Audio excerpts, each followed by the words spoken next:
I'm really excited about this new book that I've written, Building Resilience Through Contemplative Practice, a field manual for helping professionals and volunteers. And that interesting phrase, a field manual, actually came from one of the anonymous reviewers who said to me, this looks to me, it reads to me like a field manual because there are case studies in the book, and you can read the first 2 introductory chapters that share the basic model, and I'll talk about that today. But then turn to the other chapters as you need them. If you find yourself in a wetland of service burnout, you can turn to chapter 2. If you find 3, if you find yourself in a forest, you can turn to a different chapter. So I'm very encouraged by the reception the book has gotten so far. I'm privileged to be with you. It is written, as Gretchen said, to provide principles and practices for building resilience when service breaks down or when we burn out. It was not written, clearly not written for anything like this pandemic. And I pray that you're all well and your families and friends are well. I will say I've gotten a couple of emails, and I've been told before that the content and exercises in this book address resilience broadly enough that it may have some lessons for living. So if today you hear some insights or tools or skills, specific exercises from the book, which are helpful for you living right now, well, that would really, really delight me. Gray has put up this slide, which gives you a sense of the cover of the book. Routledge has its own genres for covers, and I was really grateful for them helping me take the leaf image and have it have a sense of cycle by a red leaf starting and a red leaf ending. And next to that is a hyperlink, Bobbi Patterson Resilience, which is a website that a graduate student colleague and I have designed, and it's up, and we hope to eventually get me to be using it more and maybe connecting with some other social media to kind of spread the word about the book, which is part of the job of writing a book. So on with the talk. Most of us do have a story about service. And most of us have a story about what it's like to burn out in service. We have a pretty strong narrative, most of us, about the relationship of service and burnout, how those 2 stories interrelate. And actually, before I go on, I'd like to ask you to just take a minute. If you have a piece of paper right nearby, great. If not, just sit quietly for a minute and think in the most basic of terms, just what comes to mind to you quickly. What is the narrative you carry about service and burnout? Before I go on to share my very simple drawing, I'd be happy to take 1 or 2 quick sharings of what came up for you when you thought about the narrative of service and burnout. And we can use that participant. I think, Gray, I can get in the corner of my screen that little hand raising thing. There it is. If anyone wants to volunteer, not necessary, but wants to volunteer. Yeah, Gretchen, you want to share a little bit? And I'll stop you if you go too long.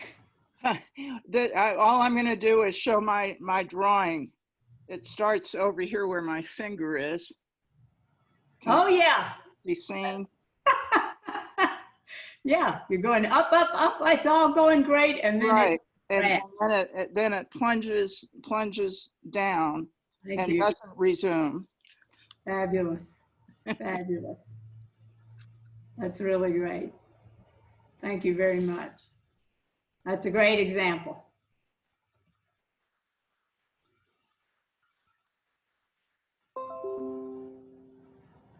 Any other takers? We'll move right on. Gretchen, thanks for that. Hi, can I say something here? Yes, is this Denise? Yes.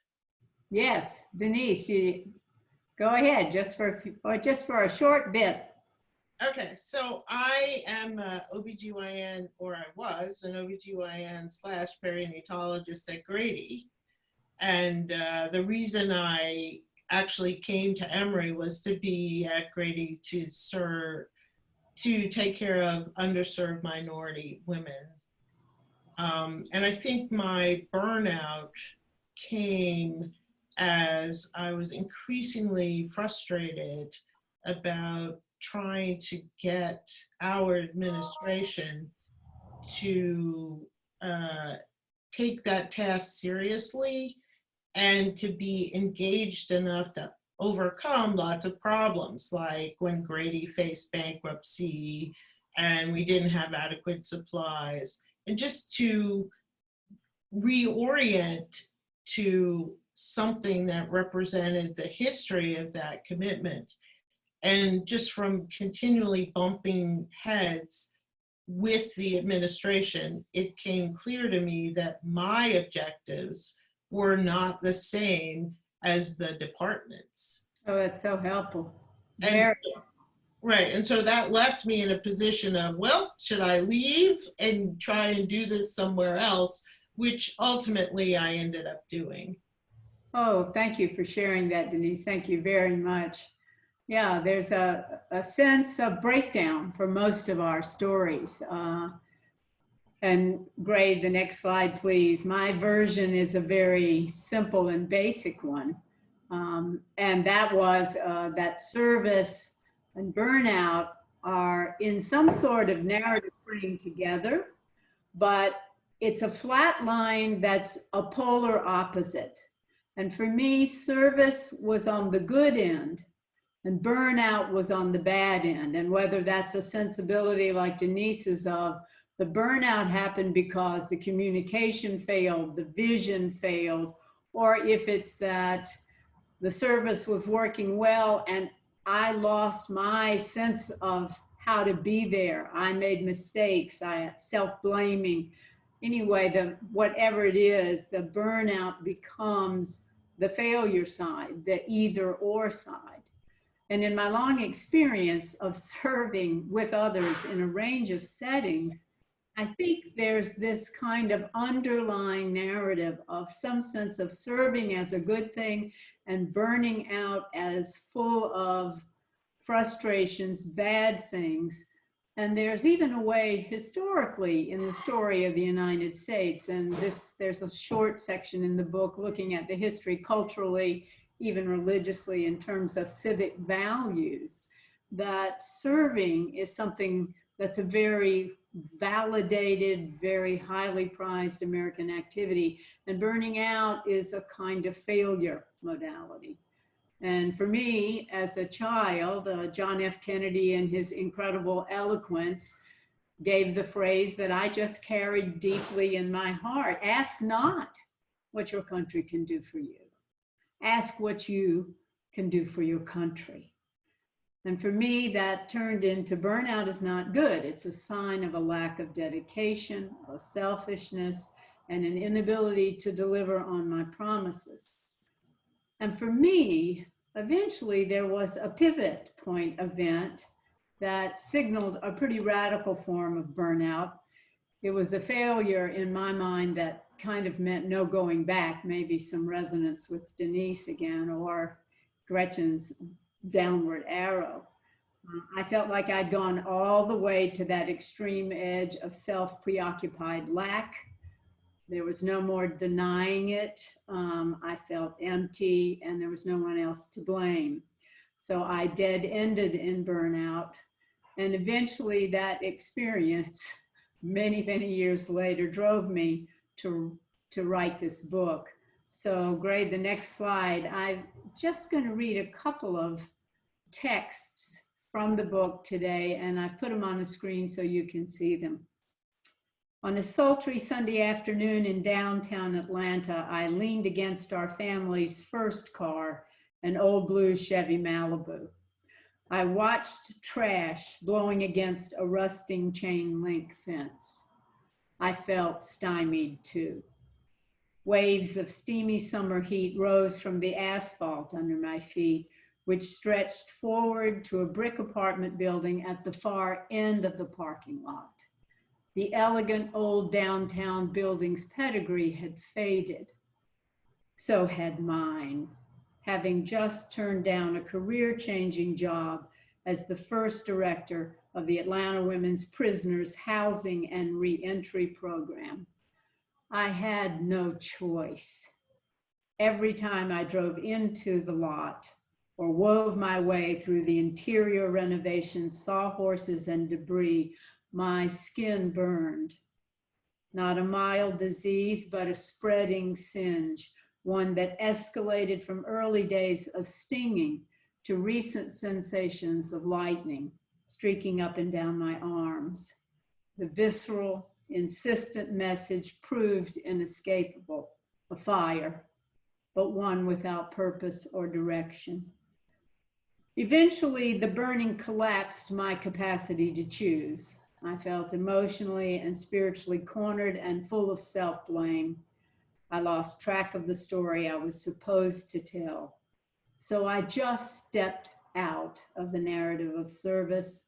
I left the household of giving back with others. I thought it was for good.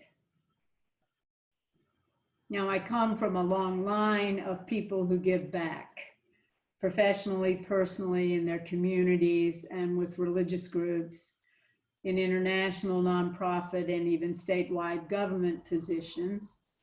I'm betting most of you do too. And if you read this response feels dramatic. And I was younger. And I felt the power of that legacy very strongly. And I knew I had gone over to the or side, the burnout side of the equation. And it felt to me like there was no going back. And I was at a real loss for what to do. But of course, as I matured and time went on, the legacy of serving with others did draw me back. It turned out I hadn't quite left the household. I was just hiding in the back broom closet. But the experience of burnout and the sense of self-loss, self-shame was so strong that it left me with a nagging need to find a different story about how service and burnout interrelate. And that need to find the new story really drove me.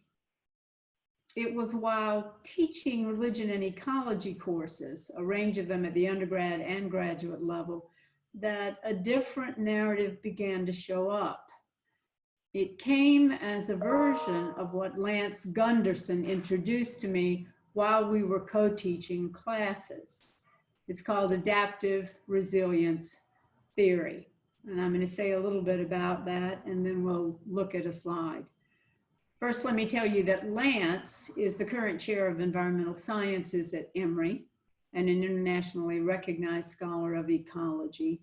He's also a major leader in a global think tank of scholars of environmental sciences, sociology, and economics that developed and are still developing what is called adaptive resilience theory.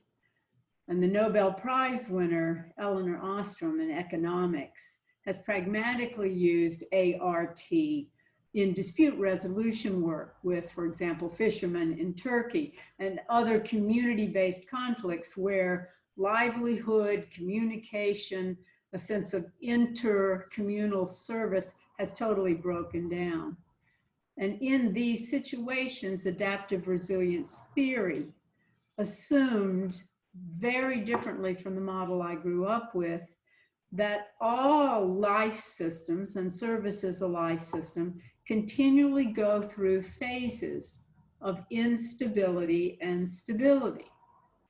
And what resilience is doing is, if you can think of resilience as a kind of plane, and there are on the plane balls of stability, and there's instability, both kind of concretized and in energy movements. And as those pieces change their relationships to each other, resilience is the plane that kind of mediates between various points of stability and instability.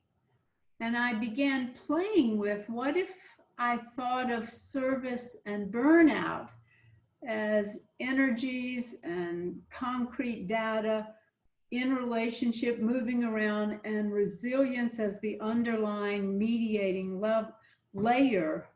What if I began to tell the story of burnout and service in that way, with a sense that resilience could help all of us adapt while serving, while burning out, that resilience expects instability, and it's quite present if things are stable. I began to really think about ART as a new story for burnout and service. Now, let me just say disclaimer number one, I'm no expert in adaptive resilience theory. I have read in the area. Lance has done his damnedest to tutor me, but I'm a humanist. And so though I keep an eye to the data, I'm just as strongly, and thanks for this, Gretchen, I'm driven by my heart and my mind to shape this new story of service and burnout. So Gray, now if you'll share the slide, please. So this is a very simple version of a model of service and burnout using adaptive resilience theory. And it's, you can see, interrelational, it's cyclic, it's not linear. It starts at the top with that K phase. And this is a kind of conservation phase, they call it, where things are changing slowly. Those balls and those interactions and energies are kind of stable enough, and they are kind of set. And often in service, we think of this as the sweet spot. Oh, if I can keep us in the K area of this cycle, then we're doing good service. That's the stability we all want as serving people. But of course, continual stability eventually will weaken a system's adaptive capacities. And all systems, including service and burnout, are continually adapting if they're alive. And in that process, the next phase is the omega phase, where things explode. They release, and often very rapidly.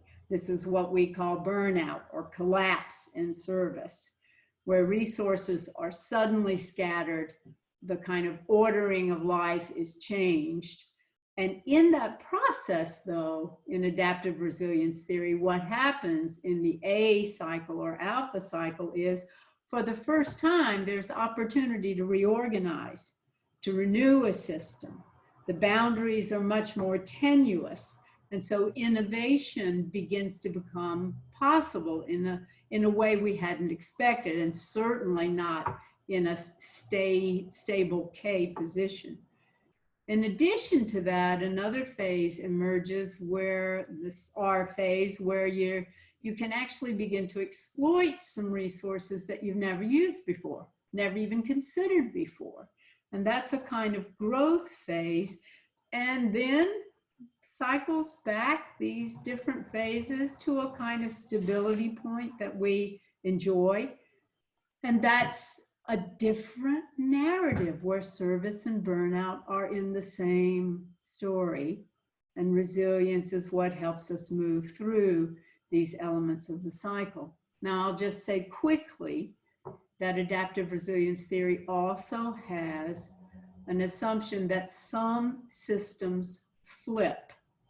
Lance, specifically in his research, works with the Everglades. And if there's enough of a collapse phase, a freshwater area of the Everglades will be inundated with salt water.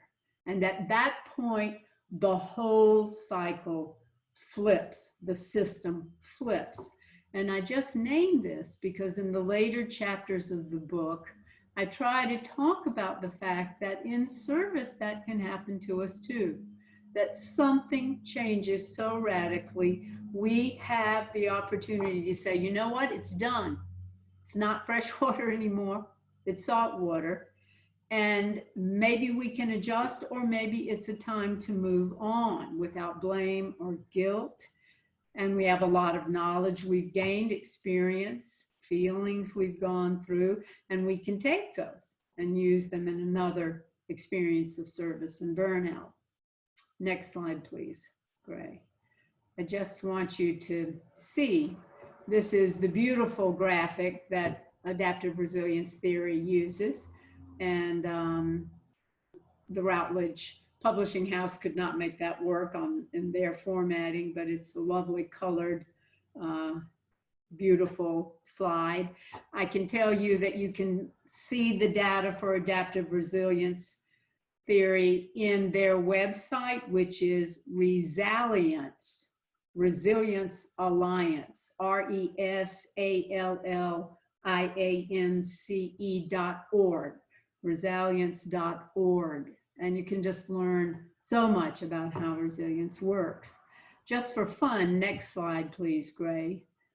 It's important to see that they are very confident in this theory, and they have multiple models. And this is one that makes concrete that all living models, including service and burnout, have different scales and different levels. There are different sizes and speeds within systems, and they're interlocking. So what you see here is a more complicated graphic of those phases, and they're interacting in slower and faster at different scales and levels. And it makes for a very complicated situation.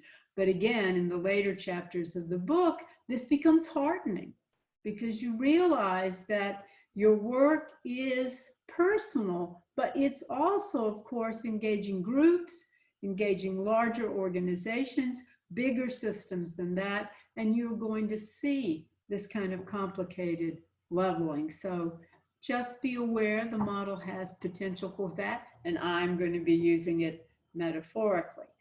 And if I kept going with ART, I'd be way over my head. So that's the model, adaptive resilience theory, where service and burnout actually share in a life cycle together. They're not opposites or enemies. Well, of course, if I found a new story, a new narrative, then the next thing I needed was, okay, how do you live into it? What are the guiding principles and practices, the tools and skills that help me actually do it, live it? What pragmatic steps could I learn to take that would reduce my reactivity? So those of you who know me, and Gretchen has already kind of said this, I've had a long-standing personal and academic interest in contemplative principles and practices. And I had that inclination, but I was thrilled to say, as I was doing my basic reading about adaptive resilience theory, I came across the classic text by Eugene Odum, a pioneer in ecology, called Fundamentals of Ecology. It was an early resource for adaptive resilience theory. And in that book, Odum kept referring to his Russian environmental science colleagues and their tendency to call natural systems cenobitic systems. Cenobitic systems. Now, this is a Latin word. Cenobium is what most of us may have heard. Cenobium is the Latin word that means convent or a conventual establishment, a monastic establishment. And the root word means colony. So for living systems, it's a specific arrangements of cells. And if you think of monastic cells in a monastic setting, that's a cenobitic life. And they were taking that word with their Cyrillic alphabet, which has some deep religious roots, And that's the way they talked about natural systems. Odom himself preferred to use, instead of cenobitic, the word household. You can think of rooms, you can think of the dynamics of a house or a monastery, and that's how Odom built on their idea to talk about natural systems. Of course, for me, cenobitic immediately was a contemplative community word, and particularly in my training, Pachomius was the man that comes to mind, because Pachomius was an African desert monk in the early Christian tradition in the 300s Common Era. Now you have to remember, there's no Trinity yet. There's no doctrine yet. But what was happening is there were these monastic contemplatives, but they weren't monastic really. They were desert hermits living in little solitary places all alone. And it was Pachomius who said, you know what, we're going to do better if we start living communally. And he even let his sister and her little friends start their cenobium. Of course, the men were constantly overseeing it. And of course, his sister's name was Mary. But they began a communal life that was adaptive, that was interdependent, that built resilience to reduce reactivity, cenobitic monasticism. Well, I was done. Okay, there's my answer. When burnout is happening and I see the system of service going into that collapse phase, I'm going to keep thinking about adaptive resilience theory, and I'm going to use contemplative principles and practices at the ready for helping me get through it. Now, this is the second disclaimer of this talk.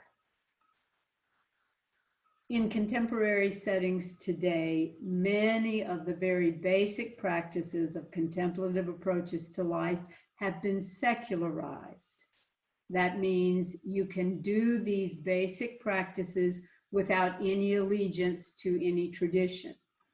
They're very basic exercises and activities, like calming the mind by breathing with deeper awareness of the breath, walking meditation, settling into the present moment and observing the mind without getting hooked into the story or images or feelings. And you don't have to align with any tradition to do these very basic practices. This has become secularized uses of contemplative practices and principles. And this book welcomes people who take that stance. And it also welcomes people like myself who've been trained in a particular religious contemplative tradition. So there's a wide invitation in the book around the principles and practices that are the tool set for getting through burnout and service. And I have 40 plus years of training, particularly in the Christian and Buddhist traditions, which are the most prominent in the book. And we can talk about that later if you'd like. So the next slide, Grace. So the contemplative basics in the book, and these are contemplative basics beyond the book, are that things change. They collapse. That suffering is real. And that you can burn out, you will burn out, it will simply happen. The second basic is that when things collapse, resist denying it and put aside blaming yourself or others. And for heaven's sakes, avoid panic-driven fixes. That's what I was very good at, panic-driven fixes. Avoid those. The third is instead, pause. Take a breath. Open to the change.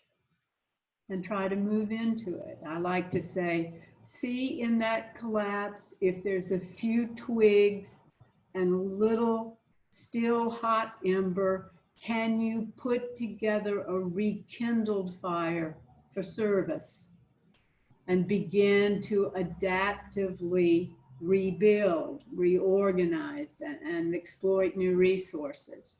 And do that with empathy toward yourself and others so that you get to work but you're not driven.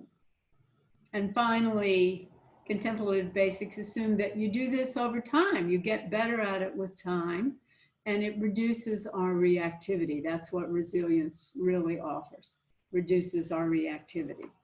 So the first chapter of the book is about adaptive resilience theory.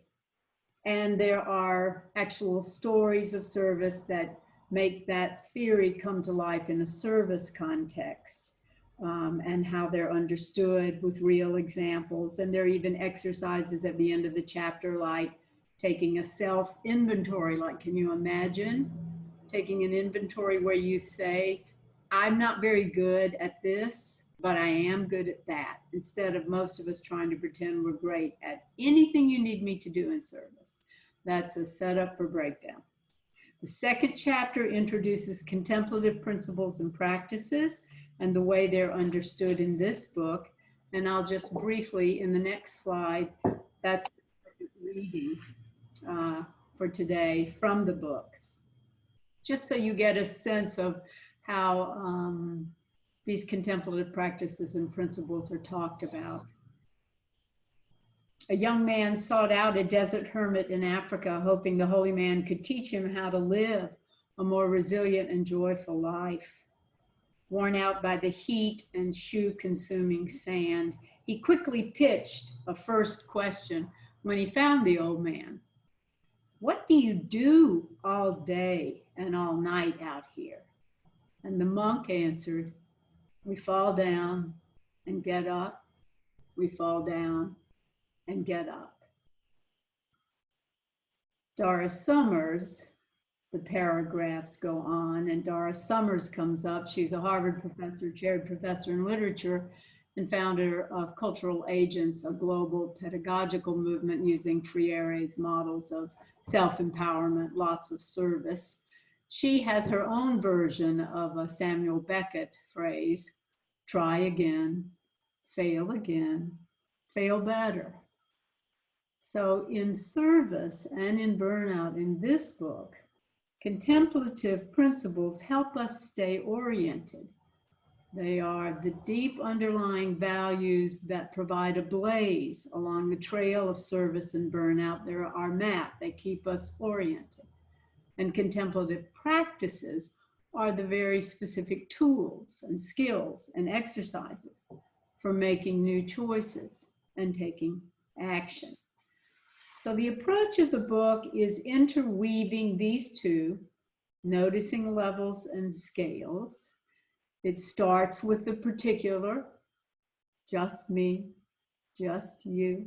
It thinks about groups. The book does talk about communities. It does pay attention to race and class, and it attempts to engage some issues of identity, ethnicity, gender, but it begins personally and then moves in all the way to structures and systems. And each chapter organizes itself around a particular and very common service burnout story, something that we've all lived through. They're very simple, and all of us have had the experience. And then at the end of every chapter are relevant types of exercises.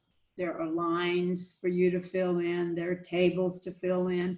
There are images for you to work with. There's a family service tree, an energy map, a lot of body-focused practices, so that everything in the book is drawing from contemplative principles and contemplative practices in a frame of service and burnout that is ART oriented, about resilience, about finding a way to adapt and make choices. We're almost done here, but let's go to the last couple of slides, Gray. Oh, so the two big ideas of the book are that service and burnout are interdependent through phases of stability, collapse, reorganization, and exploitation. And contemplative principles and practices help us move into and through service and burnout while building resilience, alone, in groups, or communities and organizations. Just a quick overview of the chapters. Next slide, please, Gray. Thank you so much for helping me with that. Chapter 3, you'll see each chapter has a title that has the new principle and the old principle. The old either or principle is willfulness. I will just will my way through this breakdown. Instead, this chapter says learning to change, learning to be with, being willing to be present. Maybe you don't adjust right away, but not resisting, just opening, partnering. There's simple journaling exercises. There's a discussion about the difference between disposition and temperament. I can say something about that if anyone's interested, but a way of taking our deep self more seriously. Chapter 4 is that chapter 3 is a situation of a homeless ministry, big time, citywide work with the homeless. Chapter 4 is about a social service center and learning to hold some healthy boundaries, not taking in everything that comes to you, instead of taking in whatever comes to you. Moving stability is about short-term service trips. I did 9 or 10 of those, often with Sammy Clark from Oxford, and that is a setup for burnout if you ever want one. And moving is always happening. Change is always happening in a service trip, and the practices of walking meditation, a kind of humility practice. DIE is something the Peace Corps came up with that's been very effective. Next slide, please. We're almost 2 more to go. Chapter 6, as I say, 6, 7, and 8 get more complicated about levels and scales and speeds. Not All Up to Me is an urban community partnership story where there was utter and major collapse and confrontation and anger. The exercises are using a simple Ignatian form and caring breath, and that community assets approach of Kretzmann and Knight. Chapter 7, The Edge of Earshot. For 8.5 years, I've co-led a suicide attempter group teaching compassion meditation.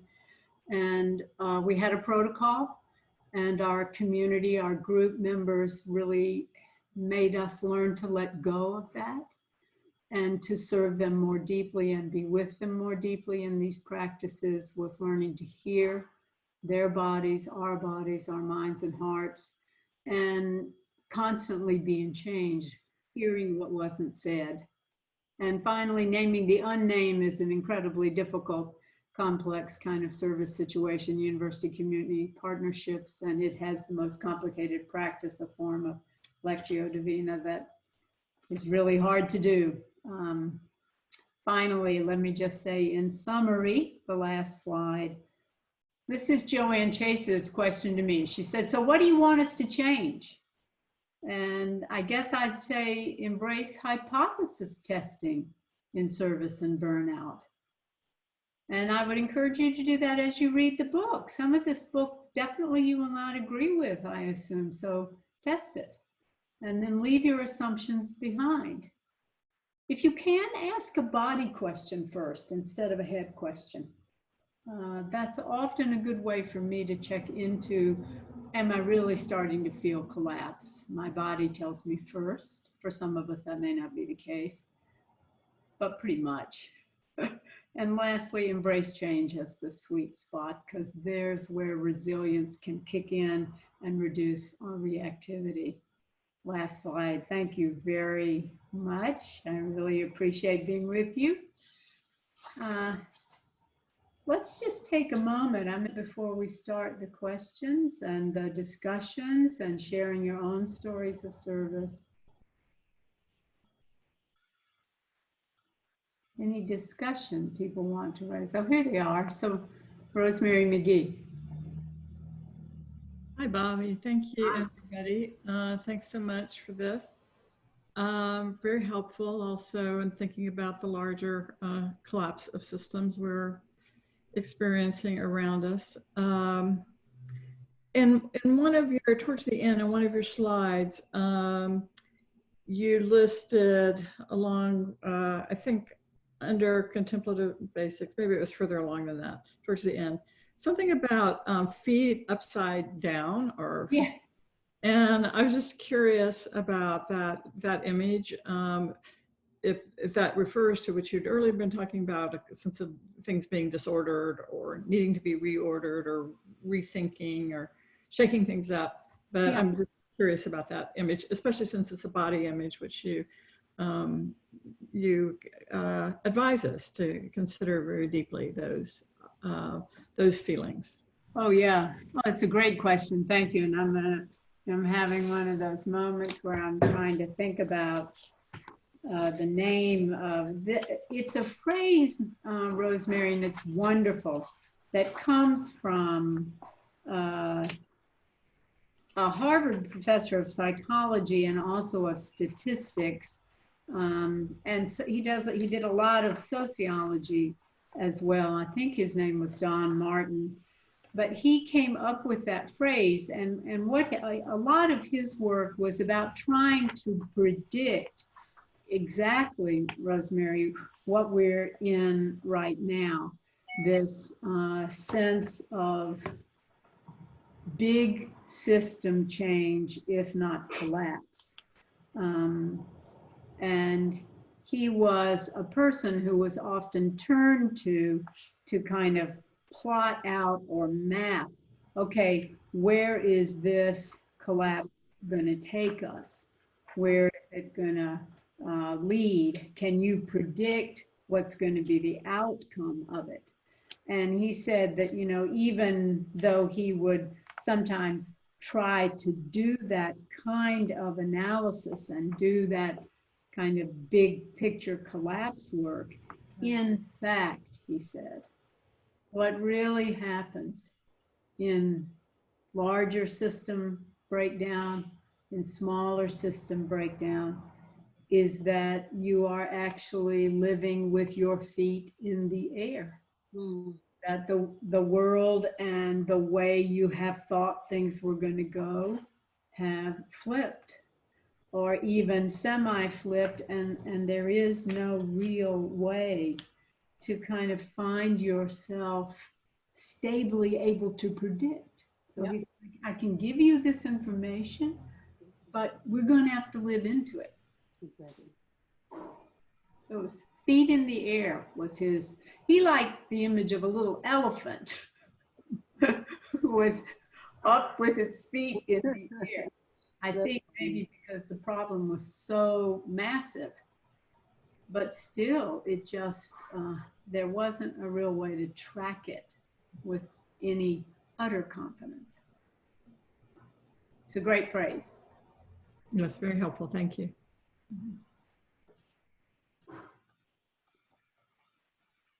Hi. I'm seeing it now. Laura? Yes. Hi. Wow. This is amazing. Thank you very much, Bobbi, for what you shared with us. I've learned so much. Adaptive resilient theory. Two questions that I have. Could you just say a little bit about that Chinovia concept again? And also lastly, my Can you say that word again? Which concept? I'm probably not pronouncing it right. It's a Latin. Oh, Cenobium. Cenobium. Yeah, perfect. You said it perfectly right. Beautiful. I got a distinction in Latin actually, but I haven't spoken it for many decades. But the whole thing about this whole large scale system, that what I've heard before, I like what you said about the professor from Harvard in psychology and statistics, that you are actually flying and changing the tire of the Airbus, and you've got to do both at the same time. You said feeding the air or something. What does that really mean for us and for leadership at this critical time, especially with the role of media and journalism that is playing such a critical role of investigative journalism? They are in the front line every day. every word matters. And if a leader doesn't understand a systemic way of looking at things, you can say things that are going to have an impact for the next 40 years. And there's no way to take it back. But if people have actually written a theory, a hypothesis, an approach on how to do things, then it's to be some quick leadership, coaching and development and education that must take place. I'm looking at what we're facing in the US. I'm South African American, and how South Africa is handling it. So my question is loaded, but I hope you get what I'm saying, Bobbi. Well, I'm going to just be in conversation with you and go for it. And thank you. I'm grateful for your question. That scholar's name is Don Michael. Don Michael. Okay, let me write that down. Don Michael, and he is dead now, sadly. Oh Lord, that was my next question. Okay. Yeah, he's terrific. He talks about the inevitable facts of our ignorance. They are always present. I think if I try to think about a Cenobium, one of the things the Cenobium understood is that we do better, to use Odom's term, in households. We do better in community.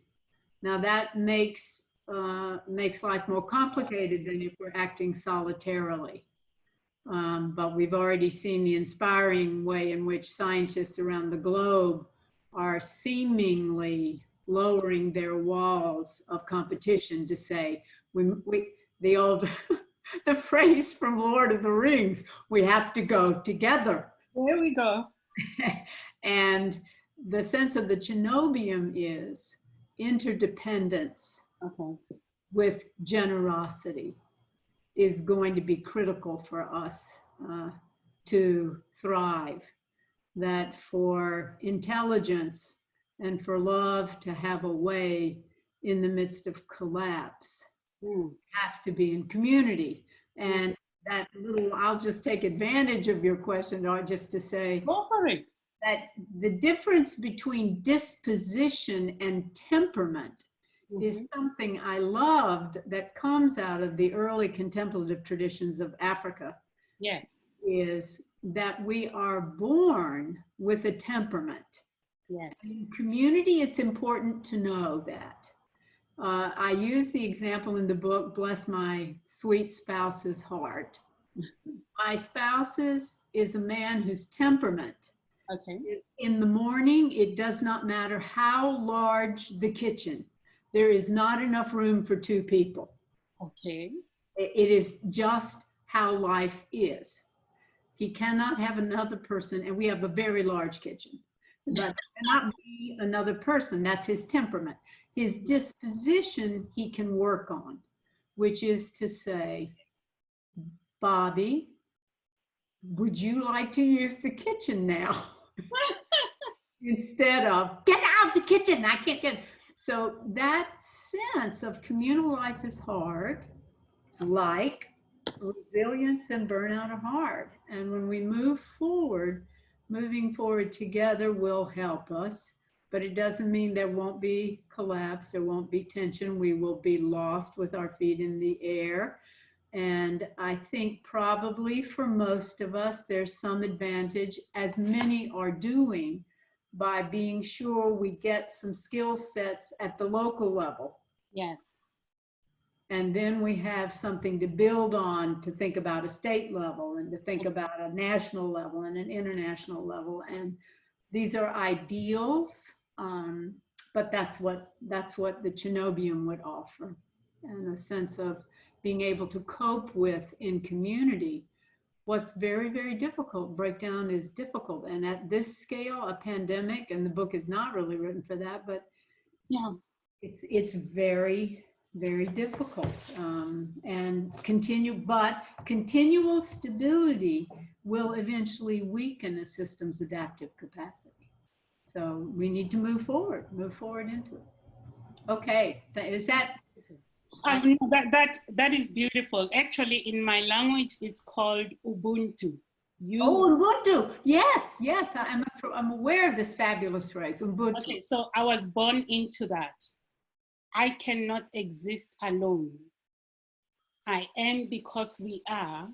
That's why it takes 9 months for the two individuals to come out and then be one. Oh, beautiful. Thank you for bringing that up. That's Ubuntu. Beautiful. But I just wanted you to comment on the journalism part to say, how does the media has a role here, and the impact on leadership, the profoundness of their words, negative or positive.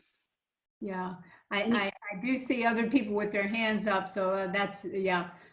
Communication is critical at this time. That's part of the temperament disposition thing. Communication is critical. Thank you. Thank you. Thank you. So I see Tolly and Jerry Williamson. Hi. Hi. Hi. Appreciate your presentation. And it seems to me that control is a big part, or loss of control. And I'd be interested in your saying something about that. Two examples came to my mind. Yes. One, I used to be a sailor, and one of my favorite phrases from sailing was, you can't control the wind, but you can at least adjust your sails. And the other one was from Viktor Frankl, who said a number of things, but one thing I remember, that a person can stand almost any what, as long as there's a why. So I'd be interested in your response to that, and especially in relationship to the matter of losing control. Yeah. Oh, terrific question. Thank you so much. Yeah. And difficult question. I think, we all have an instinct. I swim with the Emory Masters team, and I kayak. And I have a lot of friends who say, oh, I could never kayak because my feet are trapped in that box. And of course, being a swimmer, I try to drag my feet. As long as my arms are going, I'm okay. But there's some stories in the book about storms in a kayak like you're sailing. And what you have that's control is principles and practices. You have skills that are based on a value system of, in kayaking, going alone is rarely useful. Because if you get in trouble, and any kayaker who thinks they won't get in trouble is wrong. You will get in trouble. And when you do, you need to have people around you. You can roll, and you can roll a number of times, but eventually if the storm is bad enough, you're going to get tired. So it's about knowing that you have a kind of principle of we work together. And in this case, in the contemplative traditions, it's just interdependence.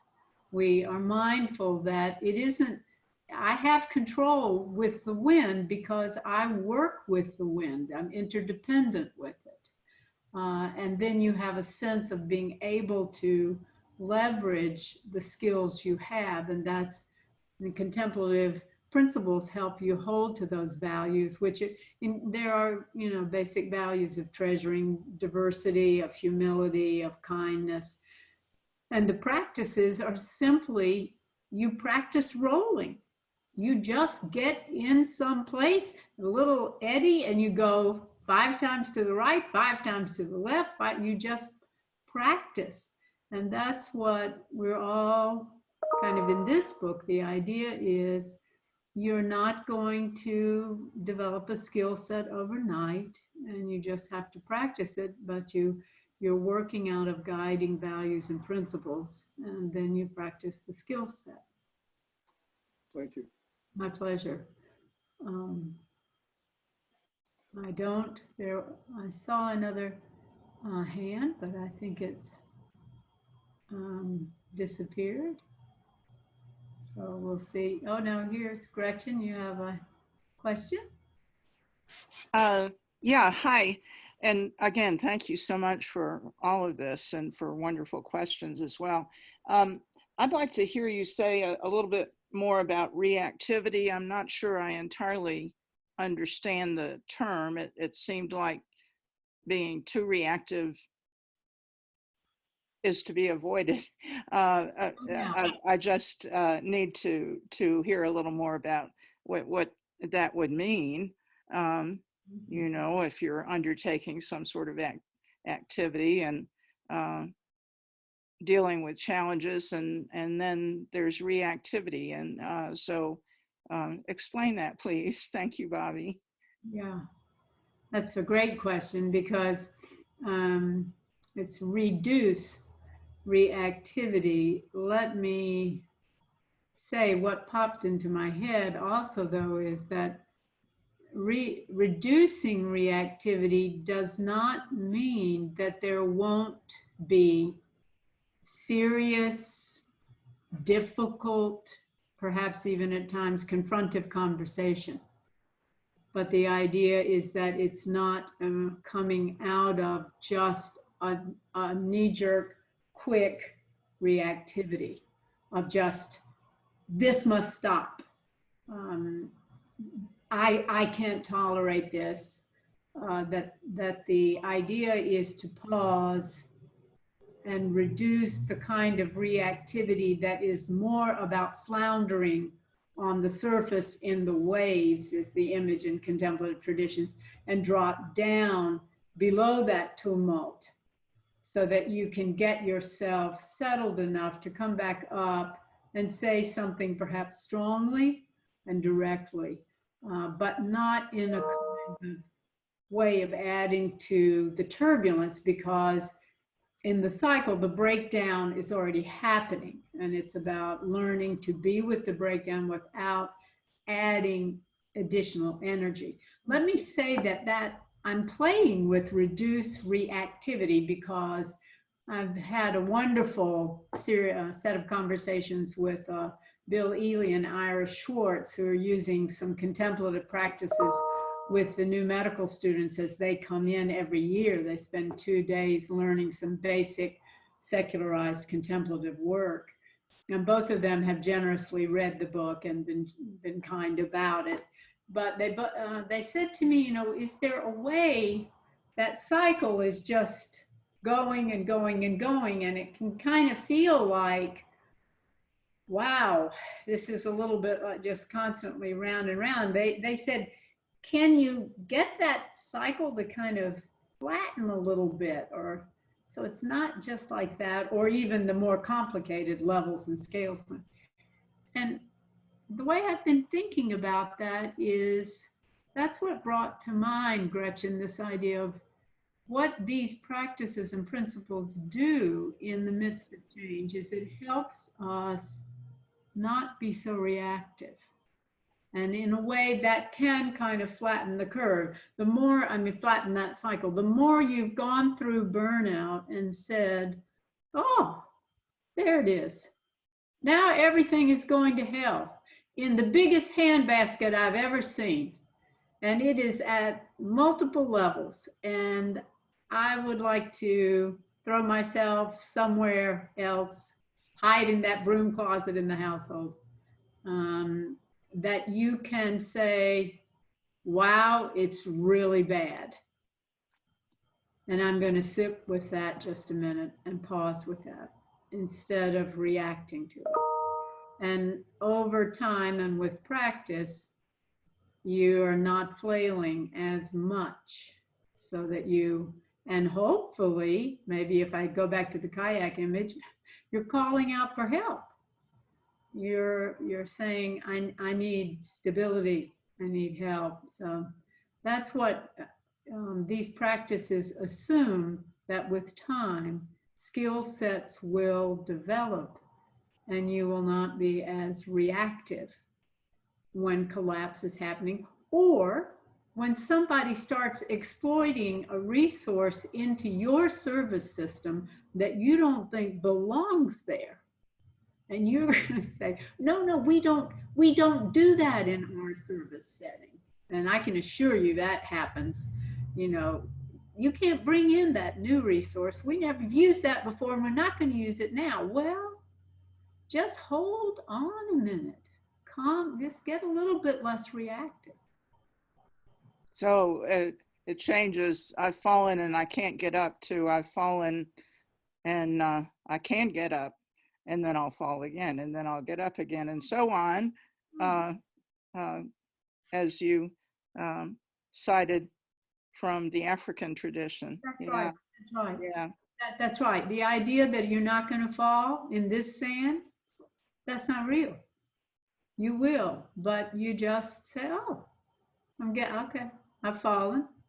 I'll get up.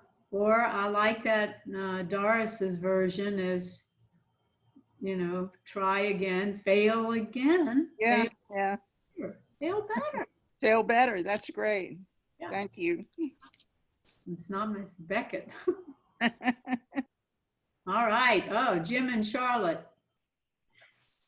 Hey, Jim. How are you? I can't complain. I had a major burnout at age 48 and made a lot of changes in my life. And I look at what's happening now, and you're alluding to that, is all these physicians in these emergency rooms are really going to have to have that problem. I think a significant number of them. And I don't think medicine is very attuned to this. I'm glad to hear you say that Bill is doing something about that, but I don't think medicine is very attuned to that. I often think about giving advice to physicians who are sick that don't go back early, because your colleagues are going to say, oh, we're going to embrace you. But in point of fact, they're saying, you know, you got 10 patients today to see between 9 and 10 o'clock. I had used the term a midlife crisis, which I suspect can be synonymous with that. And I've often told people that they should embrace this burnout. They should embrace this midlife crisis, because there's so much good that comes out of it. And one other thing is that, to me, it was a spiritual crisis. And I wanted you maybe to elaborate on what you think about that combination of words.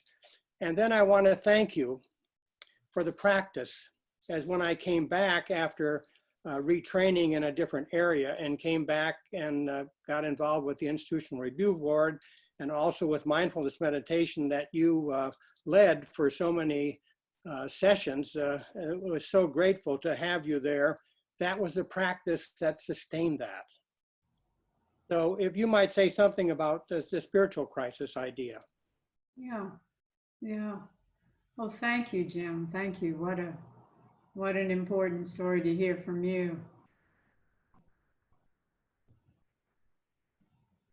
I think that, of course, I would think that as whole and complex people, we have multiple aspects of our experience of life, and some of those aspects are the deepest, most meaning-giving aspects of our life. They are ways in which we orient our deepest values and our deepest hopes. And they have a spiritual quality because they're both, they can be concretized, and sometimes they can't quite be concretized.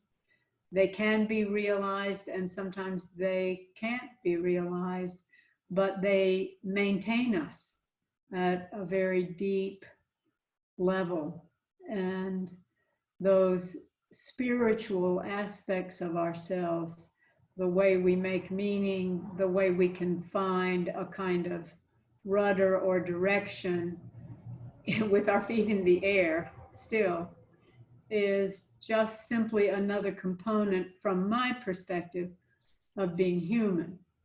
And all traditions, I think, that have long-standing interest in the spiritual life understand that in one way or another, that there are profoundly deep ways in which we organize our lives and make meaning in our lives, and that counts. And many of us can go through a lot of life without having to kind of address that part of ourselves because we have enough material security or enough interesting work to do or enough good friends that it doesn't kind of come up and hit us in the face or trip us up. But for most of us, at some point, something will ask us, what's it really for? What's it really mean? And of course, for me and for the desert traditions of Christianity, because it was pre-doctrine, those earliest contemplatives, it's love. That was their, we love each other. We love each other when it's tough. We love each other when it's easy. We love each other when there's no hope. We love each other when there's hope.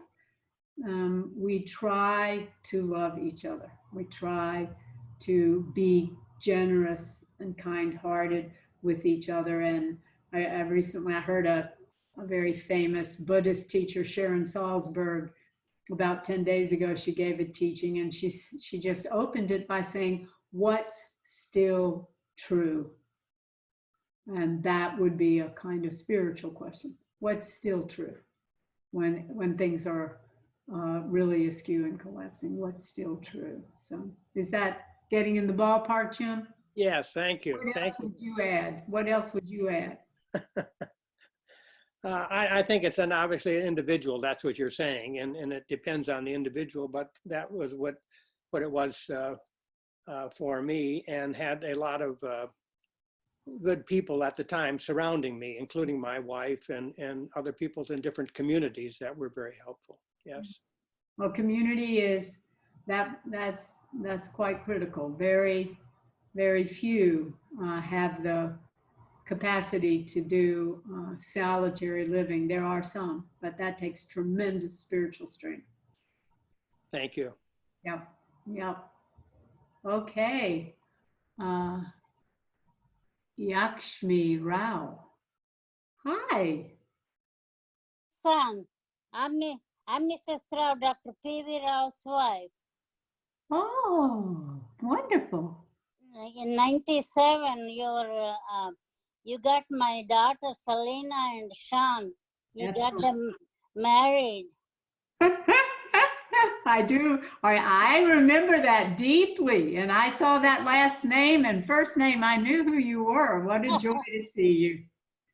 Yes, we were talking about fallout, and I thought I fell down and never get up. But because of the wonderful community and friends, and I'm doing fine after my husband passing away. So just to whoever wants to teach me something, I learn line dancing and quilting and knitting and all those things, made myself busy, and I'm doing fine. Thank you for your wonderful speech. Oh gosh, how lovely to see you, and what great words for all of us. That community and the opportunity to learn new things are so life-giving. Yes, I couldn't have done it. I just, because of wonderful friends my husband made, the whole community came through for me, and it was a very, very nice knowing lots of people like you and others at Emory. Wonderful. Thank you. Good to see you. Thank you so much. Okay, I certainly want to thank Bobbi for this.